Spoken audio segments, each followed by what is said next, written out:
You're good to go, sir. All right. Welcome back to our study of Ecclesiastes. Solomon in this book is preaching a sermon. And in the sermon, he is recognizing or trying to get us to recognize that life without God is not good at all. Life without God leaves us without true enjoyment, leaves us without, and most importantly, without purpose for our lives. You know, it's interesting that there was a study that came out recently that talked about the three things that everybody needs in their life in order to have true enjoyment. And one was relationships, not necessarily marriage, but a relationship. Well, Solomon makes that point in Ecclesiastes.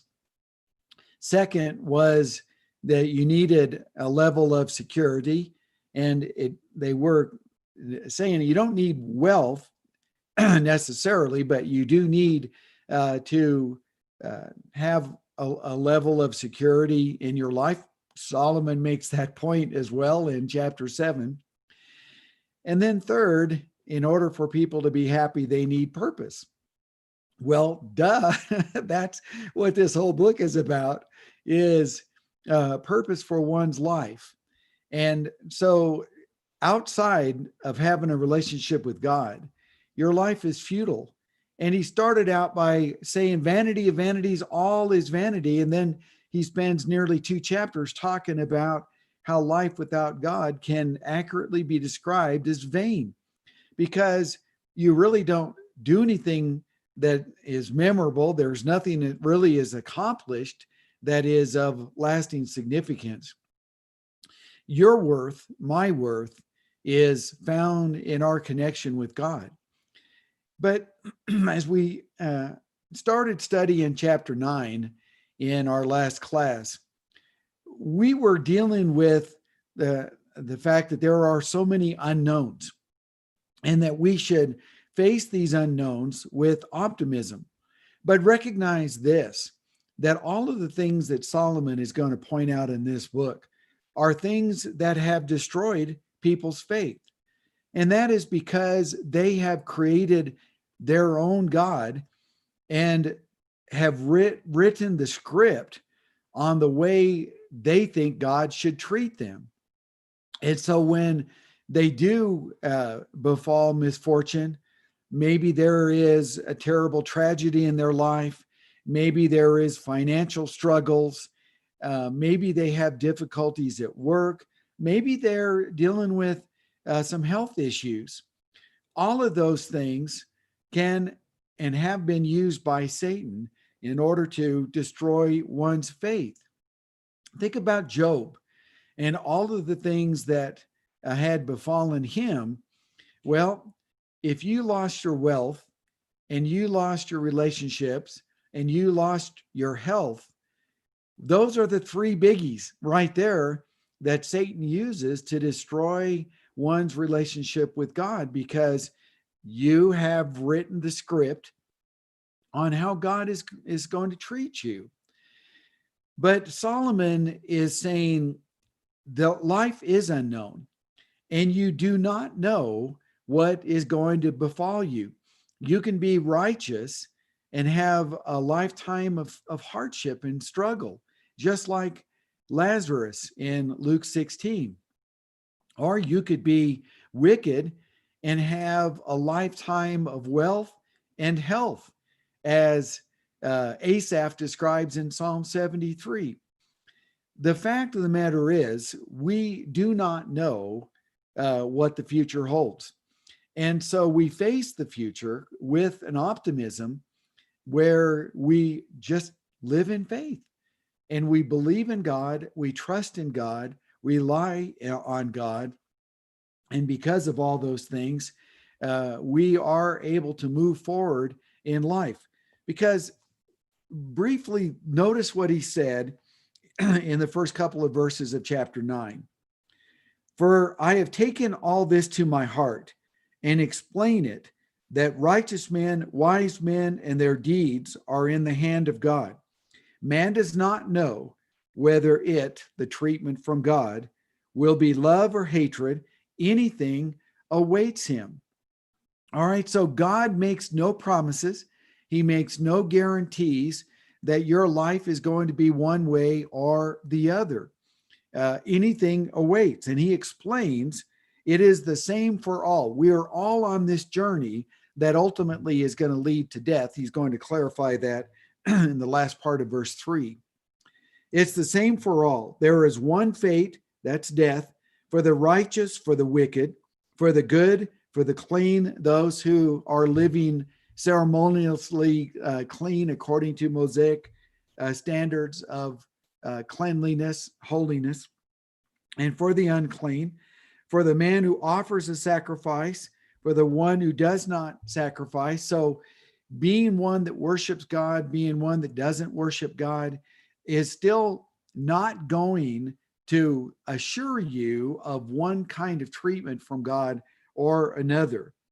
As the good man is, so is the sinner. As the swearer, this is not somebody that says bad words.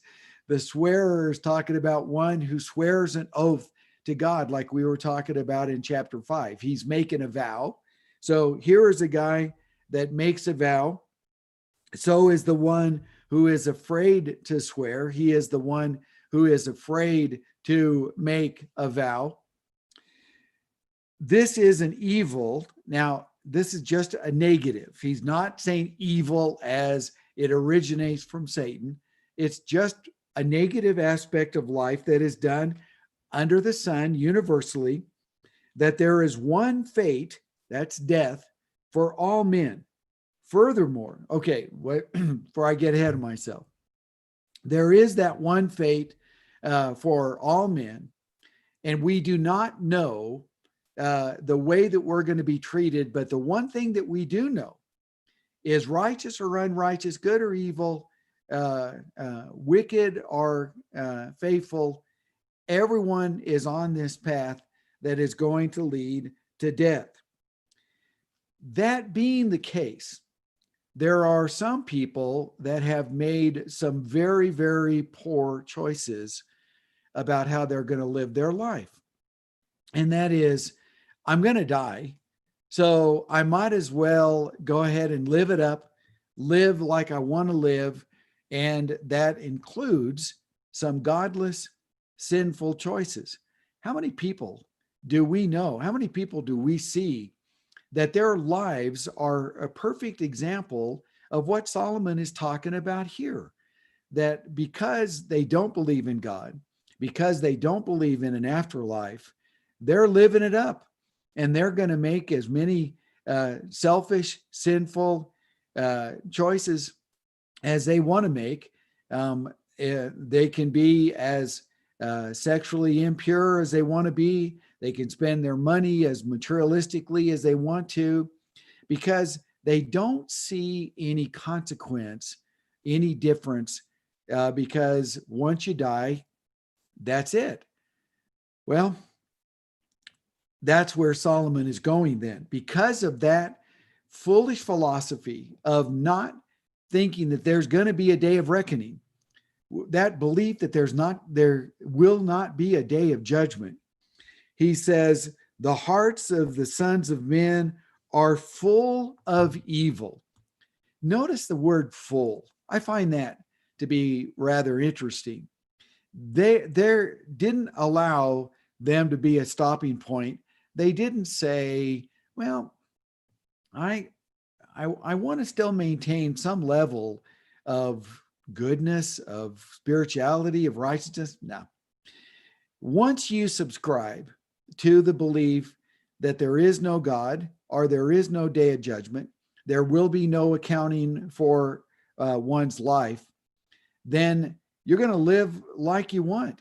Doesn't Paul make that point in 1 Corinthians 15 when he's saying if there is no resurrection, then we're men most to be pitied, because we should have been living it up, but we haven't been living it up because, well, we believed that there was going to be a resurrection and we're going to stand before God on the day of judgment. And so that tempers the way that we live our life and the choices that we make. Solomon in this sermon is giving both sides of a way of viewing life with God versus life without God. And life without God has no limits. We've got a bumper sticker that I've seen several of our students have on their cars that basically says, without God, anything's possible, or anything is permissible. You can do what you want. If you don't believe in God, then you go where he reads on, he goes on and says, their hearts are full of evil, and insanity is in their hearts. I mentioned before that insanity is probably not the best translation here. You might have a version that reads a little bit better. But once you have bought into the philosophy that there is no God, the fool says in his heart, there is no God. Well, now you start doing things that are illogical, and they're irrational, and they are going to be destructive to that person this life and in the life to come. That's what he's saying. Once you are subscribing to that belief that death ends it all, then you are going to start making some very irrational and illogical choices and Solomon says throughout their lives. Well, that's the mantra that they live by, and the definition of their life choice. And then afterward, they go to the dead. Now,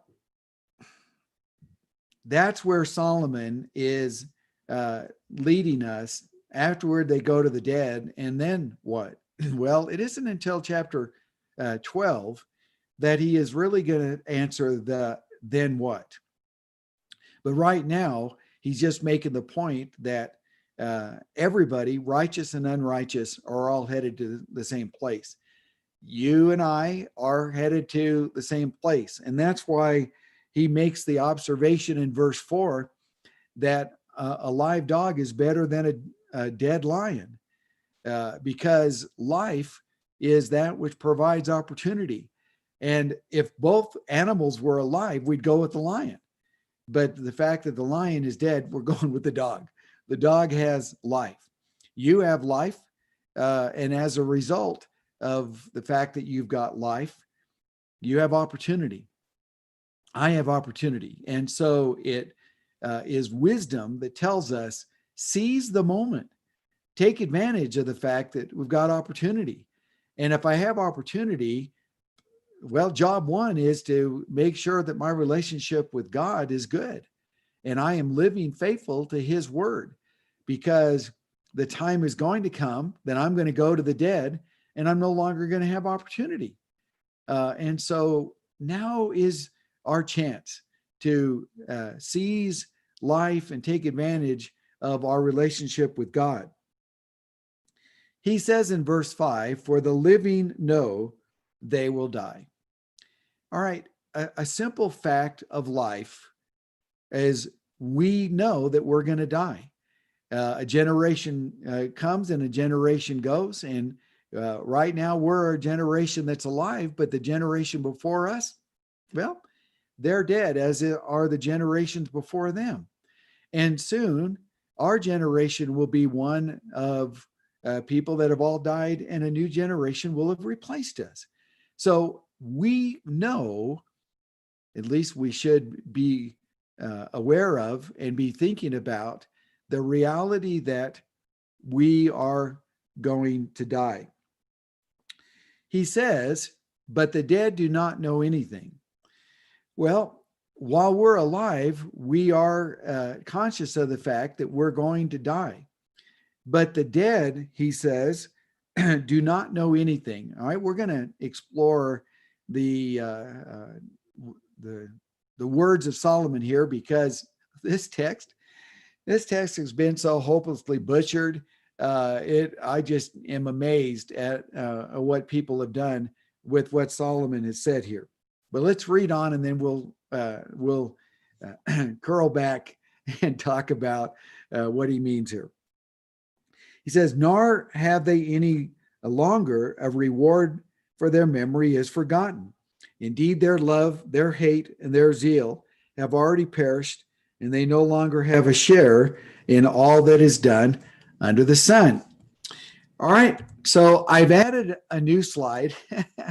And those of you that have asked, could I send you my slides? I have, hopefully, I've done that with everybody.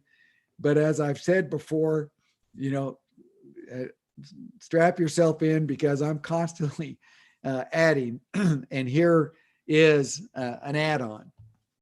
Solomon's thoughts on death. First of all, he says the dead do not know anything.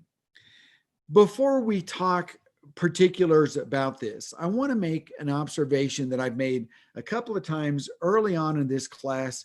And those of you that were with me from the beginning may have forgotten this point. Those of you that came in late never heard me make this point. But the point is this: you do not get your theology from wisdom literature. Your doctrinal points should come from books that are designed to be that establishing doctrine. The theology should not come from wisdom literature. And the reason is, as poetry does have a different set of rules. And that different set of rules can be exaggeration and overstatement. That's the nature of poetry. And so be very careful when you see people basing doctrinal positions upon verses that are in poetic literature.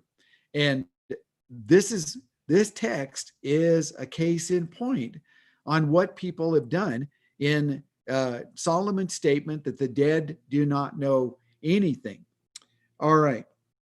The statement has led some to argue for the unconscious state of the dead.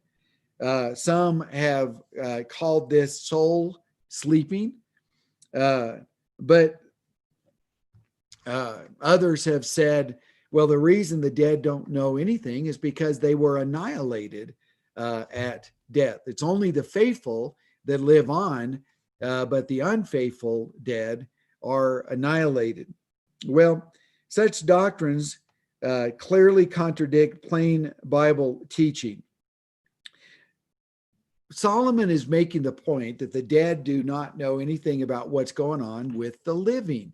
That is clear when you continue to read what it is that he says.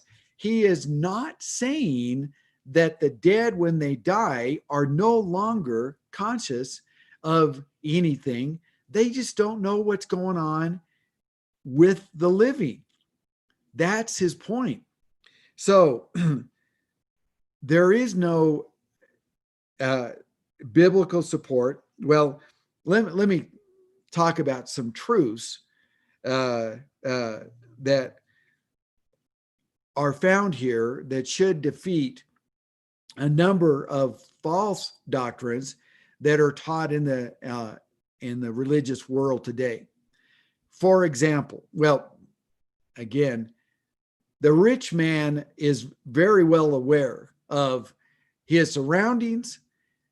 He is very well aware of his brothers, and that he's got 5 brothers, and those brothers are not faithful. So that shows that Solomon is not saying that the dead are soul sleeping and they don't know anything, that they're not conscious. His point is they don't know anything about what's going on the earth. So here are some erroneous practices that kind of get a springboard from this text here. First of all, there is no biblical support to pray for or pray to the dead. The dead, even though they might be declared as saints, are unable to hear, let alone answer any prayers that we might pray to those dead people. Our access to God is found only through Christ, who is very much alive. 1 Timothy 2 and verse 5, he is the mediator between God and man. You don't pray to Mary, you don't pray to any saints because they have no clue what's going on with you. They cannot hear your prayers to them. They're not allowed by God to know what's happening in your life, nor are they allowed by God to know what it is that you're saying or praying to them. So don't pray to anyone except to Jesus. Second of all, there is no biblical support to attempt to contact the dead. There are those that claim to have powers that are able to bring up the dead and have a conversation, help, or advice. These seances, as they're called, are worthless because the dead have no contact with the living and no knowledge of the living. And so anybody that can claim that they can conjure up the dead, nope, ain't happening. It can't happen. Third, there is no support to worship the dead. You know, archaeology has discovered countless tombs in which these cultures offered sacrifices, libations, food, tools, and money to their dead. Well, that was totally a waste of all of those resources, as well as a waste of time, because the dead don't know anything about what's happening with the living. And even if, let's do a what if they did know that you were worshiping them? They still couldn't do anything about it because God doesn't give them any power or authority. And then there is no biblical support for the idea that our loved ones are aware of events that are taking place in our lives. There was a popular country song in which the artist was talking about holes in the floor of heaven, and through those holes, our dead loved ones are able to see what is going on in our lives, and the rainfall or their tears. And nope, that is not true. They our dead loved ones, they don't know, and they're not looking through any holes in the floor of heaven and seeing what we're doing right now. So what does Solomon mean when he says the dead do not know anything? They don't know anything of what's happening with the living. Point number 2, he says the dead have no reward or share that is done in the earth. Solomon is trying to drive home the point that time is opportunity. Once death occurs, then the door shuts on opportunity to change anything. You cannot change what was done on the earth. You cannot change your ultimate destiny from that point on. Now, this truth also defeats a number of false doctrines. Some religious groups teach that religious acts such as baptism can be done on behalf of those who are already dead. As a matter of fact, everyone has had someone, for example, in Mormonism, some Mormon person was baptized for you. And the idea is that when you die and you find yourself in the fires of hell, Jesus is going to come and offer you good news that somebody was baptized for you. And so do you want to take advantage of that baptism? Well, as I have asked many Mormons that I've studied with, who would say no to that? No, Jesus, I'm going to just stay here and suffer in the fires of hell. everyone's going to say, yeah, if somebody was baptized for me and I can get out of this awful place, I'm down. Sign me up. Get me out of this place. And so I say, really, Mormons are embracing the doctrine of universal salvation. Everybody is going to be saved because no one is going to pass on an opportunity to get out of hell. Well, the fact of the matter is, what you do in this life seals where you spend eternity. There are not going to be any second chances, any second opportunities, any other offers that's going to come from God or from Christ. Once you die, your eternal fate is forever sealed.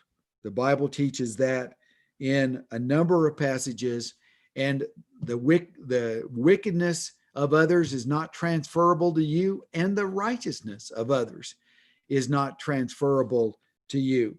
Number of passages that teach that, like Exodus 32, verse 33, Ezekiel 18, verses 1 through 20, John 5, 28 and 29, 2 Corinthians 5 and verse 10, Revelation chapter 20, verses 11 through 15, just to name a few.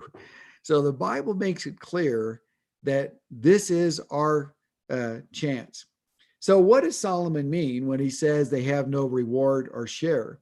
He means that in this life, you can do things that's going to profit yourself.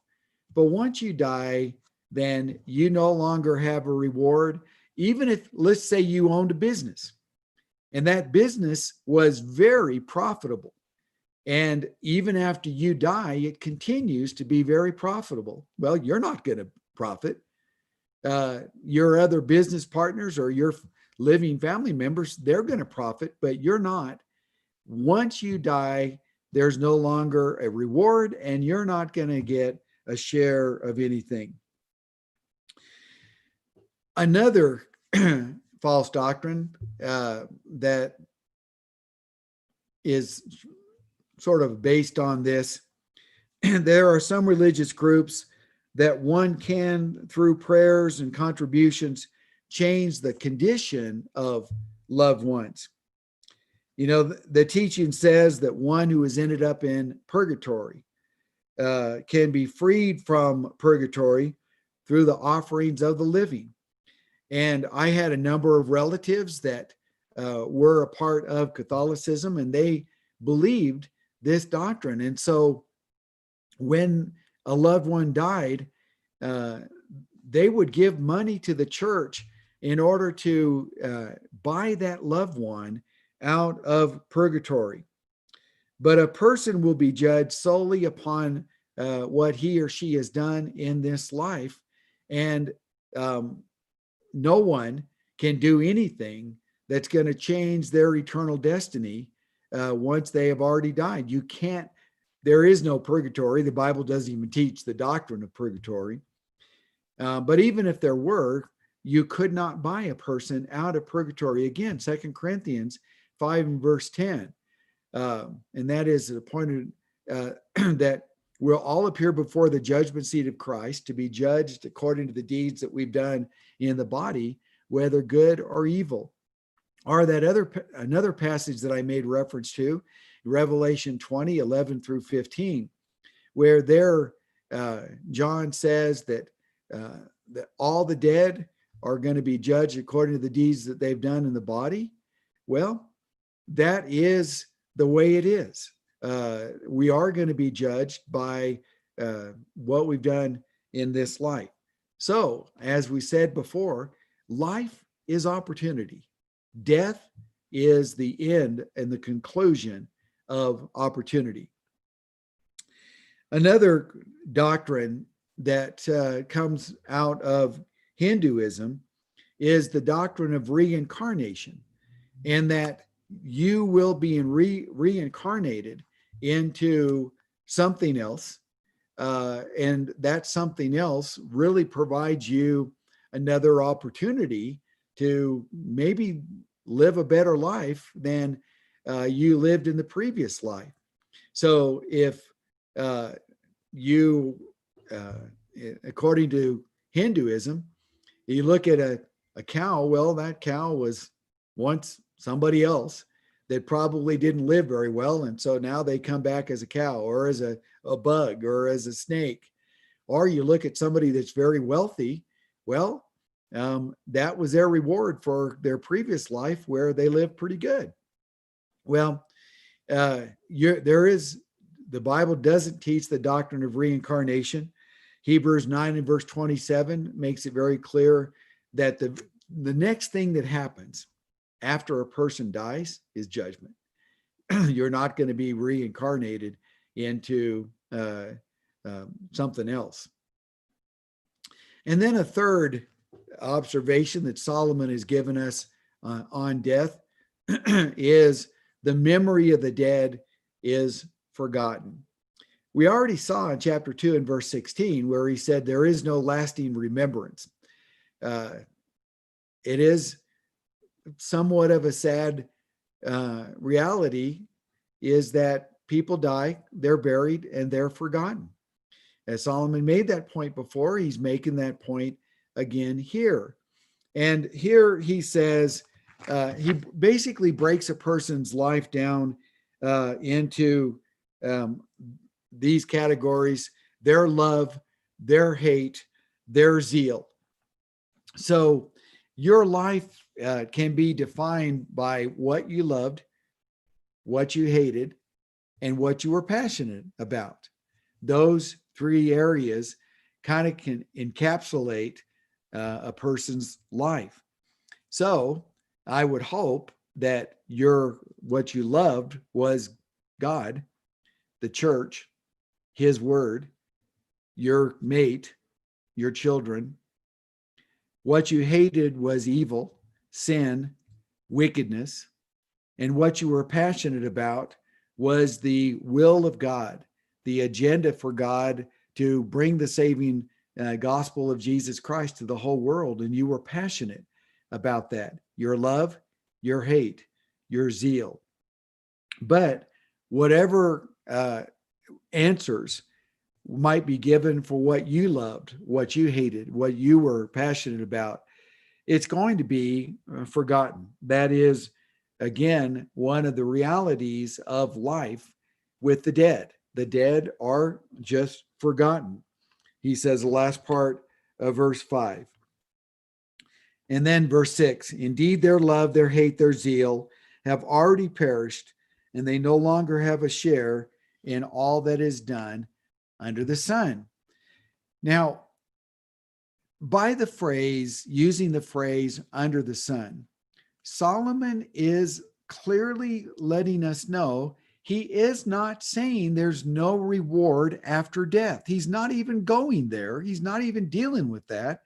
And so shame on anyone in these religious groups today that would suggest that there is no reward or punishment after death. He's talking about there is no share, there is no reward under the sun in this life.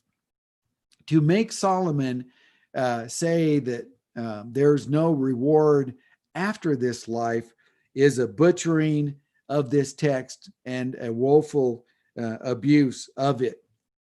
So what does he do then? He said, man doesn't know the way God is going to do things. He doesn't know God's treatment of man. And now in verses 7 through 10, the overall thesis of life with God is what he wants us to circle back to and talk about some more. Since you don't know about what life holds for you in the future, then be optimistic. Face that unknown with optimism. Go eat your bread in happiness. Drink your wine with a cheerful heart, for God has already approved your works. If you are living life with God, he's already approved your work. He has already put his stamp of approval on you and on your life and on your choices. Because as Jesus would say in Matthew 6 and verse 33, seek first the kingdom of God and his righteousness, and all these things will be added to you. So now that God is first in your life, what should you do? Well, go and enjoy life. Go enjoy all that life has to offer, because that is God's plan, that you do that. So he breaks it down and talks about 5 categories, all of which you should find a level of joy in. Category number 1, I'm merging them together, as food and drink. There are a lot of people that don't have that daily bread. They don't have the advantage of having stores with shelves full of food like we do and we enjoy in the United States. Well, consider that a gift from God, and consider that something that God is giving you as that gift to enjoy. And then second, he says, let your clothes be white all the time. Look for ways to be physically comfortable, is his point. And clothes can be something that can provide some protection and some comfort in extremely hot climates like in Israel. Well, wearing white can make you comfortable, more comfortable even on hot days. And so he's just making the point, look, if you have a chance to throw on something white that's going to make you less hot and uncomfortable, do it. put on the white garment. And then let not your head be lacking on, let not oil be lacking on your head. The ancients used oil for a number of purposes. That which would soothe the skin. They would apply oil for extra dry skin, and the hot sun would impact that dry skin. They also used oil as medicine for medicinal purposes. And so Solomon certainly is including all of the uses of oil that are going to make your life better, more comfortable. So don't let oil be lacking on your head. There are religious groups today that refuse medical treatment because they believe that to accept medical treatment is a lack of faith. And so if one of them falls ill, well, they're all going to pray and they're all going to lay their hands on the person, and they're going to trust God is going to heal them. Well, Solomon would say, that's just dumb. If you got oil, if you got medicine, use it. Jesus even said in Matthew chapter 9 and verse 12 that it's the sick that need a physician. Hello.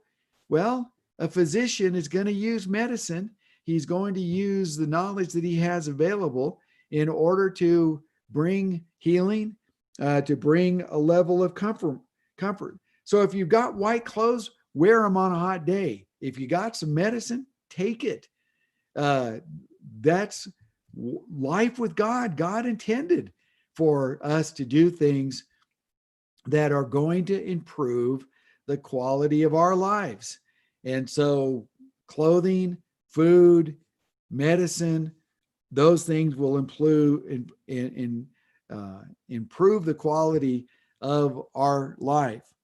And then next is he talks about marriage can improve the quality of your life. Enjoy life with the woman whom you love all the days of your fleeting life, which he has given you under the sun.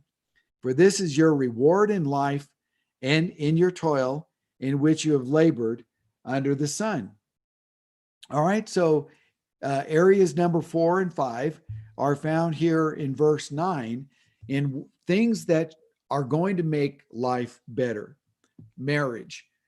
Now, I just mentioned this study that just came out on what a person needs in order to fully enjoy life and be happy, and relationships. Well, marriage is God's premier relationship. He created marriage. It was the original institution with Adam and Eve, where a man leaves his father and mother and he cleaves to his wife. He's forming that very precious relationship. Solomon makes a number of really excellent observations about marriage. First of all, marriage is that which requires the giving of affection. He talks about the one whom you love, the one to whom you are expressing love, you're giving love. And that includes the affection that is found within the marriage relationship. So healthy marriages have that giving of affection. You know, when we read the Song of Solomon, we see that that giving of affection to one another was a crucial part of their relationship. And it was indicative of the health of their relationship. And then second, marriage requires a search for enjoyment. He started out by saying, enjoy life with the woman whom you love. Well, that's a command. This is not optional. You choose to enjoy life with the person that you have chosen to be your husband or your wife. And so now there is that expectation from God that you enjoy that relationship. It doesn't mean it's going to be perfect. It doesn't mean that you're not going to have problems and disagreements and arguments. You are. That's a part of relationship. But that doesn't mean that you still can't enjoy life with the one that you love. This is, again, not optional. It is commanded. And then third observation on marriage, it's a lifelong commitment. He says, all the days of your fleeting life. So it is God's plan that you have one man, one woman for life. That was what he instituted in the garden. That's what this text is teaching. That's also what Jesus taught in Matthew chapter 19, when the Pharisees were trying to trap Jesus, saying, can a man divorce his wife for any cause at all? Well, Jesus doesn't directly answer their question until verse 9. But he does tell them, show them that their whole thinking about marriage is wrong from the get-go. That have you not read that, and then he goes back and he quotes the text in Genesis, that a man shall leave his father and mother and shall cleave to his wife. Well, that was God's plan, that one man, one woman for life. So it is a lifelong commitment. And then a fourth observation, he says, all your fleeting life. Life is too brief not to enjoy what it is that life has to offer. So why do we wear white? Why do we have food and drink? Because those are things that provide a level of enjoyment, and that's God's plan. That's what God intends for us. So we are not only foolish, but we are living in defiance of what it is that God wants for our lives when we're not fully embracing all of what marriage can be for us, the enjoyment that marriage can provide. It's just too brief for us not to enjoy those relationships. And as I point out Happiness is a choice. It is a choice, and you should decide, I should decide to be happy. And then a fifth observation, he says, which he has given you, enjoy life with the woman whom you love all the days of your fleeting life, which he has given you under the sun. For this is your reward in life. Your husband, your wife is a reward, a blessing from God that he has given you. And so that is something that God expects you to enjoy and appreciate. And I know that with my wife, Kathy, we've been married for 42 years. And I'm very thankful for all the joy and the happiness that she has brought into my life, and hopefully that I have brought into hers. But that's God's plan for marriage. It's a gift. It's a gift from God, and we should appreciate that. All right. So things that we're commanded to do and enjoy: food and drink, clothes, medicine, marriage, work. Work is number 5. Now, if you've been with me from the beginning, you know that this is not, wow, where did that come from idea from Solomon. He has said numerous times that work is a gift from God and that we should be happy in our work. And Solomon leaves that wide open. He doesn't put work into any particular category, which is why I've said all along that you can be a ditch digger or a toilet cleaner, and you should still be able to find joy in whatever it is that you do. And the reason is because you have the ability, the mental ability, the physical ability to do something productive. And you should thank God for work. So he concludes verse 9, and in your toil in which you have labored under the sun. So enjoy work, enjoy the fact that you can work, because it is a gift from God. Verse 10, whatever your hand finds to do, verily do it with all your might. Now he is extending this idea of work. For there is no activity or planning or wisdom in Sheol where you are going. All right, this confirms the point that we made earlier, and I apologize. I actually meant to say, by the way, drop down and read verse 10, that confirms what it is that we're saying that Solomon taught in verses 5 and 6, and that is life is opportunity. And once you die, your opportunity has died with you, because there's no activity, no planning, no wisdom in Sheol where you are going. Sheol is the grave. It is the Hebrew equivalent of Hades in the New Testament and in the Greek language. Hades is Greek, Sheol is Hebrew, but we're talking about the same place, and that is the grave, death. So you cannot do any more planning. You cannot do any more activities. You are not going to gain any more wisdom once you die. Those opportunities are over. So I think we've established that point, have we not?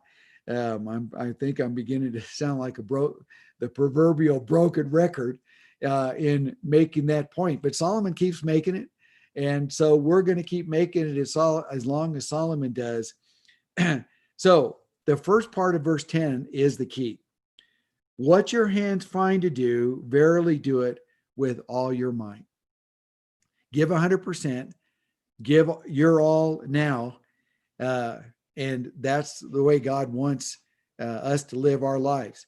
Paul makes the same point in Colossians chapter 3 and verse 23. 100% giving our best now is what God wants us to do. Then in verse 11, I again saw under the sun. So here are some universal truths. And he breaks it down into 5 universal truths. Universal truth number 1, the race is not to the swift.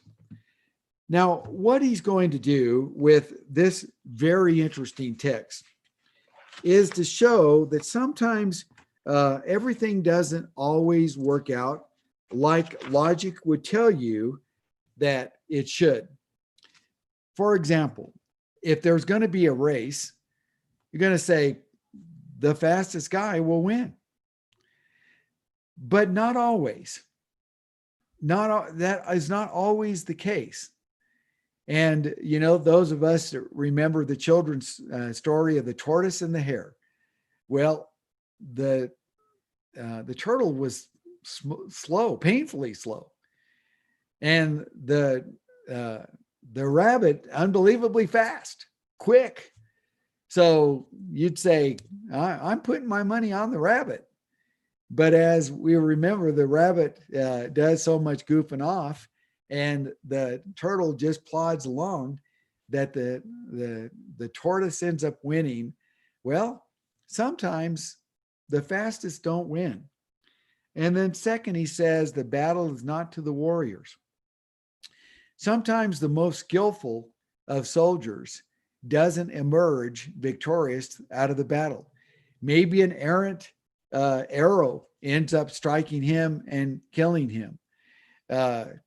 You know, if you were going to compare sheer battle skills, would you go with Goliath or would you go with David? Goliath was a skilled warrior, a skilled soldier. And so, you know, you'd say, I think Goliath is probably the better soldier. Well, but God had other plans, right? So sometimes the battle isn't to the warrior. Third, he says, bread to the wise. You would think the wise would be smart enough to figure out how to put some bread on the table. Well, but sometimes that wisdom doesn't work out and they are going hungry. Fourth, he says, wealth to the discerning. You would think that someone that is pretty logical thinking, rational, they know how to discern things that they're going to be able to navigate through life where they can accumulate some wealth. No, not always. And then fifth, he says, favor to men of ability. You would think people that have skill are going to receive credit and honor from others. Let's say the guy is an amazing craftsman.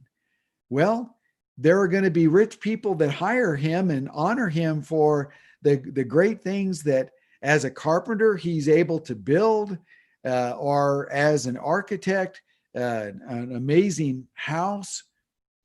But sometimes people are very skilled that really just never get any kind of recognition for that skill at all. Now, why are these 5 things true? Why is it that the fastest don't always win the race? Why is it that sometimes the warrior doesn't emerge the battle victorious? Why is it sometimes people that are extremely wise end up going hungry? Solomon says there are 2 reasons for these anomalies. First, he says time, and then second, chance overtake them all. This is an amazing statement that Solomon is making. When he says time, he's using the word that he used back in chapter 3 when he talked about there is a time for every season. It may be that the person more favored needed more time to succeed, but there was no more time. And so as a result, that person did not succeed. I love sports. Maybe you do too. And one of my favorite lines from a couple of coaches is, "We didn't lose. No, we didn't lose. We just ran out of time." Well, okay. We might still say, "Yeah, I think you lost," but they know we'd had more time, we would have won, but we just ran out of time. All right. So occasionally that is what happens. Someone might say, "I was in the wrong place at the wrong time. The timing just wasn't right." Well, Solomon is saying that with these 5 anomalies, sometimes time is the reason why these anomalies happen. And then second, he says, chance. This is a phrase that has a variety of meanings, as you might read different commentaries. But basically, it has the idea of something that is unintentional or accidental. Here, a man of ability has considered every scenario. He has mapped out his course. He's thought everything through. And then something happens that was totally unexpected. It just completely messes everything up. Well, do you find it interesting? I sure do, that the Bible does give room for this idea of chance. And chance is that it just happened. There are people and there are religious groups that want to lay every event at the feet of God. Well, Solomon would say, I wouldn't do that, because here it's just chance. It just happened. It wasn't something that God micromanaged and made happen. It was something that just happened. And so we need to consider that possibility when we're trying to sort out the purpose of events that take place. Is it possible that God, who just set the creation in motion and put in, for example, the laws of nature, that some things just happen? And it wasn't that God made it happen. It was just chance. Because this verse does say that sometimes the unexpected, the thing that someone wasn't prepared for, can happen, does happen. Well, it's chance, he says. Verse 12, moreover, man does not know his time. Like fish caught in a treacherous net and birds trapped in a snare, so the sons of men are ensnared at an evil time when it suddenly falls upon them. All right, so as we move through that reinstatement of the thesis, he is really trying to encourage us to live life with a level of optimism. And now in verses 11 and 12, he's saying, man just doesn't know the power of time and the power of chance. So that being the case, you don't know your time. Like a fish caught in a treacherous net, birds trapped in a snare. So the sons of men are ensnared at an evil time. Again, just negative, not evil like from Satan evil, but just there are bad things happen. Do you think the bird would consider being caught in a net a bad thing? You think a fish would consider getting caught it is a bad thing? Yeah. Well, sometimes bad things happen to us, and we are ensnared at a time when it suddenly falls upon them. So the seasons of life are those that are unpredictable, and they are inescapable, and sometimes they are abrupt. They just happen. And no matter how smart we are, no matter how we have prepared for those things, they just happen. Now, I hope that you keep in your mind going back to, all right, and Solomon's point in all this is, and as you can see in the way I've labeled this section, you're facing the unknown with optimism because of your faith in God. The unexpected, the twists and turns that are a part of everybody's life, well, you just roll with it. You go with the flow. You're trusting in God. You're relying on Him because God has purposely created things where you're not going to know what's going to happen next. God doesn't want you to know what's going to happen tomorrow or next week in your life. And so just live your life with faith today. That's the way God wants us to live our lives. Then in verses 13 through 18, he wants to talk about something else that man doesn't know.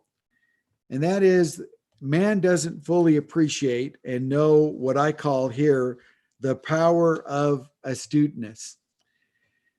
We got some really smart people among us, but sometimes they don't get their due. Sometimes they are not valued and appreciated. And certainly sometimes their wisdom is not tapped into. And it shouldn't be that way, but it is that way. That's just kind of the way life is. So look at the text, verse 13. He says, and I came to see as wisdom under the sun, and it impressed me. All right. Solomon is observing, and there was something that he observed that he goes, man, this really caught my attention. There was a small city with a few men in it, and a great king came to it, surrounded it, and constructed large siege works against it. But there was found in it a poor wise man, and he delivered the city by his wisdom. Yet no one remembered that poor man. All right, here is a practical illustration of what Solomon was talking about in the earlier verses. Skill and wisdom do not always win the day. And you would think that they would, and most of the time they do, but not always. The poor man here in this illustration had the wisdom to save the city, but because he was poor, then he was basically discredited and not considered. And so the city was lost, but it could have been saved. The talent was there, the ability was there, the know-how was there, but yet they did not take advantage of what it was that he could offer. Now, there is one of my favorite examples of this in 2 Samuel chapter 20 and verse 22. There, Joab, who was the military leader of David's army, was attacking a city. And a wise woman in the city looked over the city wall and said, "Why are you attacking us?" Now, it was assumed that Joab was attacking the city because he wanted the wealth that was found in the city. And Joab says, "I'm attacking the city because there is this man who I want that is in that city." And the woman said, in effect, "Just a minute." And so she disappears. And next thing that happens, this guy's head is flying over the city wall. Well, that the conflict was over, and she brought about resolution um, by giving up this person, and Joab was satisfied, and he no longer was attacking the city. So this woman that you probably would not have thought had the know-how to save the city by just, okay, one simple request. Here comes the head of the guy that Joab is wanting. Now, the interpretation that the poor man did, in fact, deliver the city, unfortunately, is probably not the right one. And newer translations, and maybe as you're reading yours, you're going, mine doesn't read like the way Denny is describing this, because the better manuscript reading and the newer translations actually have kind of a sad end to this. And that is that the city could have been delivered by the poor wise man. But because the city did not consider him, the text says they did not remember him. As a result, the city was in fact conquered and the people killed or enslaved. So he could have delivered the city by his wisdom, yet the failure of the people to tap into that source of wisdom. But why didn't they? The reason they didn't was because he was poor. Do we do that in our world today? Do we discredit someone maybe because of their social status or because of their race or because of their gender? Well, we do. And shame on us when we have those kind of negative impressions of people when they've got the ability to help, to bring about resolution, maybe to solve a problem, but we don't take advantage of that. And so no one remembered the poor man. So I said, verse 16, wisdom is better than strength, but the wisdom of the poor man is despised, and his words are not heeded. So why is his words not heeded? Because he's poor. And so they're assuming, well, if he was smart, he wouldn't be poor. But Solomon already made the point that sometimes wealth is not to the discerning. And this is an example. You've got somebody super smart, but he's poor. And as a result, people are not giving him any credit for what it is that he knows. So wisdom is better than strength, but the wisdom of the poor man despised, and his words are not heeded. Verse 17, the words of the wise heard in quietness are better than the shouting of a ruler among fools. All right, here is an interesting observation being made by Solomon. We have an adage, the squeaky wheel gets the grease. The shouting of someone is one that it might be a ruler that's doing the shouting, but there is something valuable about the word spoken in quietness. Now, I don't know if you've ever noticed, but sometimes when someone is very quiet, that we tune in a little bit more, we try a little bit harder. There's something about the quiet voice that I don't know, we we have the tendency to kind of want to focus a little bit more. So the words of the wise heard in quietness are better than the shouting of rulers. Now, this is a ruler. This is an important guy. But it is among fools. So sometimes the source of wisdom is not what you would expect. A king, yeah, he's going to give us some pearls of wisdom. Not necessarily true, Solomon is saying. It might be the quiet person that doesn't really say that much, that his words or her words are really the words of wisdom. All right. So wisdom is better than strength. Wisdom being expressed in quietness is better than the shouting. And notice how we're continuing to play off of the word better.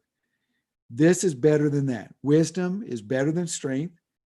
The words of wise in quietness is better than the shouting of fools. And then third, wisdom is better than weapons of war. All right. You look at weapons of war as very powerful, but wisdom can be more powerful than those weapons, because a person that is wise can basically disarm the people that have those weapons of war through logic and through negotiation. They might put down their arms, and so now those weapons of war are no longer needed. They're no longer powerful because wisdom won the day. But there's something that's more powerful than both of those, and that is one sinner destroys much good. Now, I don't know about you, but you don't see that coming. But in a ranking of that which is most powerful, weapons of war in some people's mind is the most powerful, but Solomon says above that is wisdom.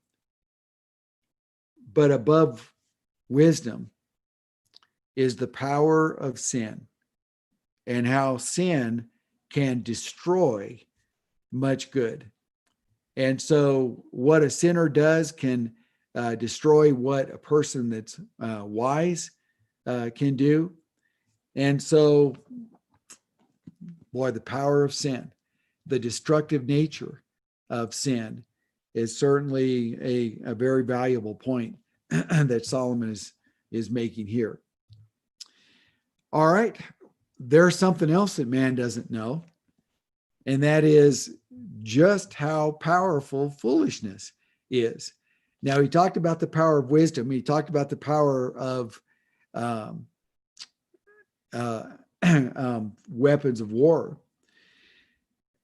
But he ended chapter 9 by talking about the power of the sinner. Well, that sinner is a fool. And chapter 10 is an elaboration on the last statement of chapter 9. And that is how one sinner, one fool, can destroy much good. So chapter 10 is the power of foolishness. All right, he makes a couple of proverbial statements. Dead flies make a perfumer's oil stink. Now, ladies, you might appreciate this particular illustration more than the guys might. But if you were reaching for your favorite perfume, and in that perfume that you have loved to splash on, there is a dead fly, are you still going to kind of scoop out the dead fly and still enjoy that perfume?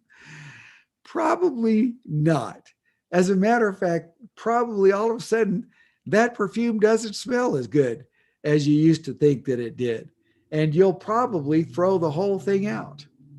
Well, dead flies make a perfumer's oil stink. So a little foolishness is weightier than wisdom and honor. So here you have a person that has done a lot of really smart things and has deserved the honor from people, but then he does something very sinful. And that sinful deed undoes all of the good that he had done. The acts of wisdom, and the honor that he had received. So just like one little fly can destroy an entire bottle of sweet smelling perfume, so can one act of sin undo and destroy a lifetime of good. Now, you might say it just shouldn't be that way. You know, the fly really did ruin the whole bottle of perfume, but it still did. One sin shouldn't be the undoing of a person's life of wisdom and honor. But that's one of the sad realities. And Solomon's point, man doesn't know and doesn't appreciate the power of foolishness. He says in verse 2, a wise man's heart directs him toward the right, but the foolish man's heart directs him toward the left.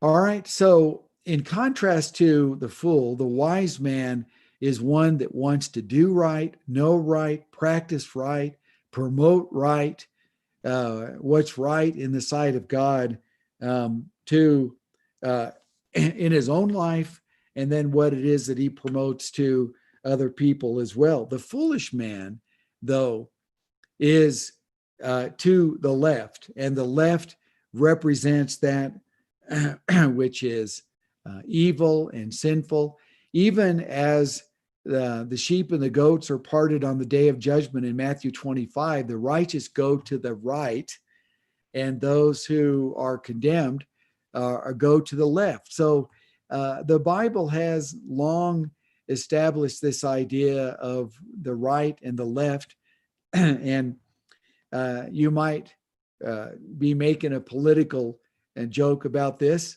as I have been prone to do from time to time.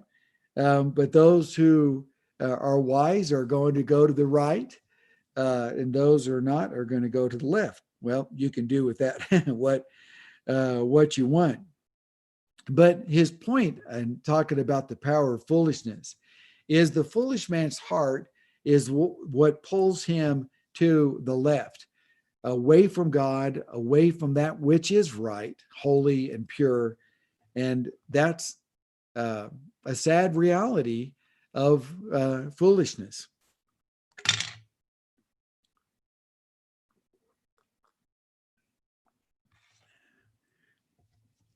Verse 3, even when a fool walks along the road, his sense is lacking, and he demonstrates to everyone that he is a fool.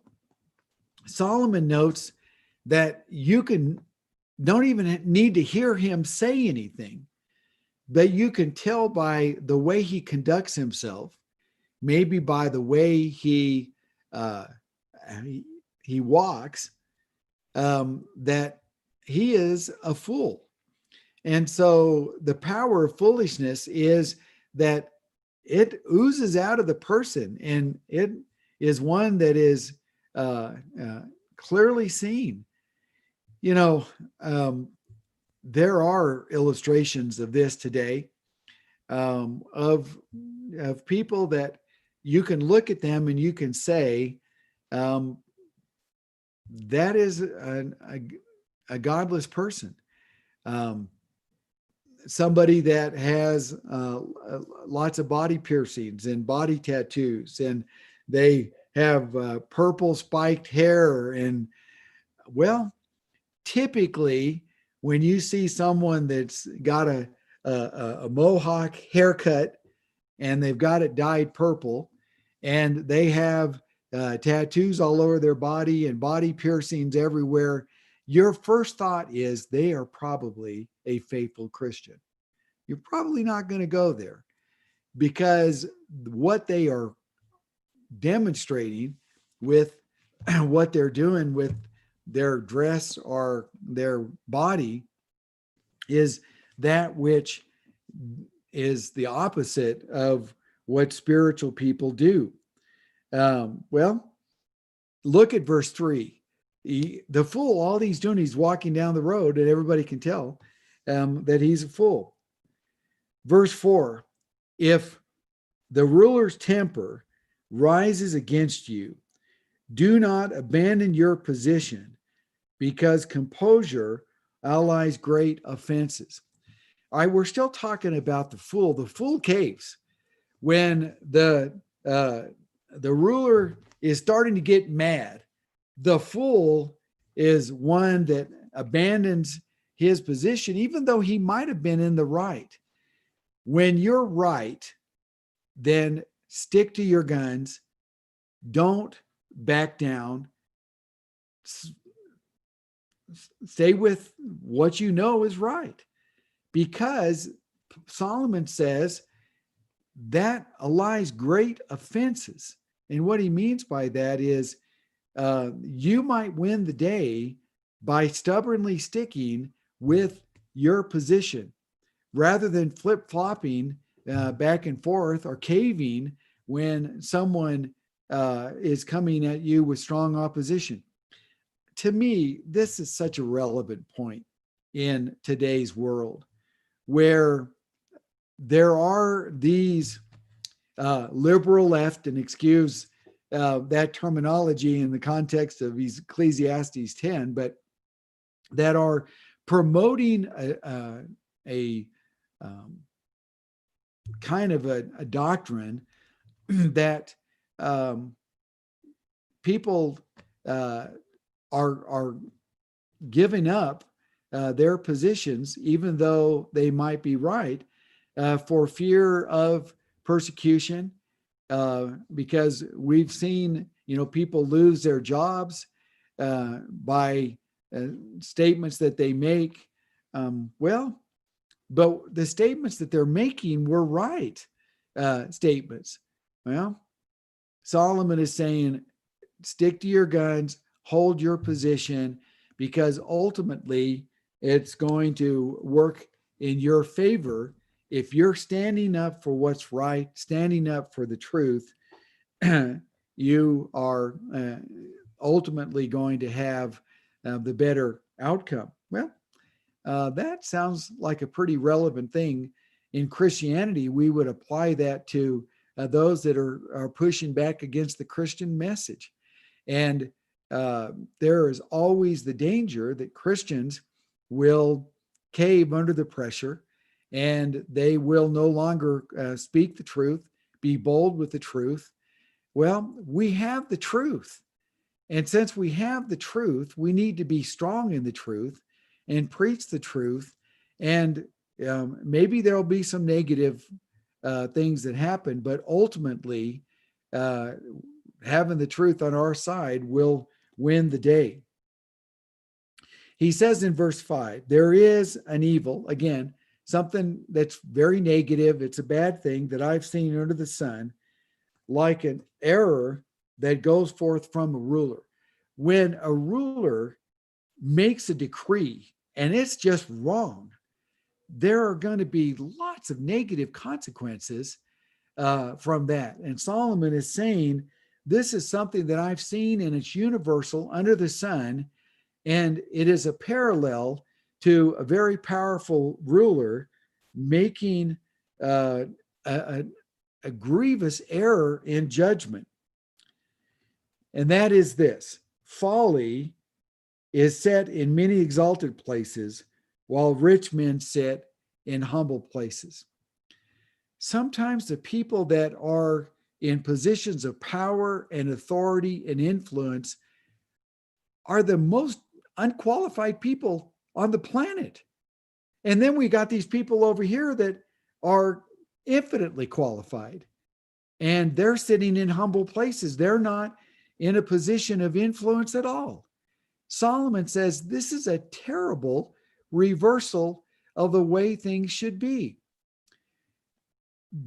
Our rulers should be the best of the best, the smartest of the smart, the wisest of the wise, and from a Christian perspective, should be people that have a good Christian foundation. Rather, what happens, and this is something that is universal, I've mentioned that the Bear Valley Bible Institute has schools all over the world, and we are in a number of countries where the rulers are evil, wicked people that oppress the people, and they manipulate things to enrich themselves. They are multimillionaires while their people starve. Well, they don't deserve to be in those positions of power. The people that should be are those who are wise. Solomon says, rich men, but they're sitting in humble places. They're not in a place where they can use their skill to the advantage of others. All right. Another evil, another thing that is just opposite of the way it should be.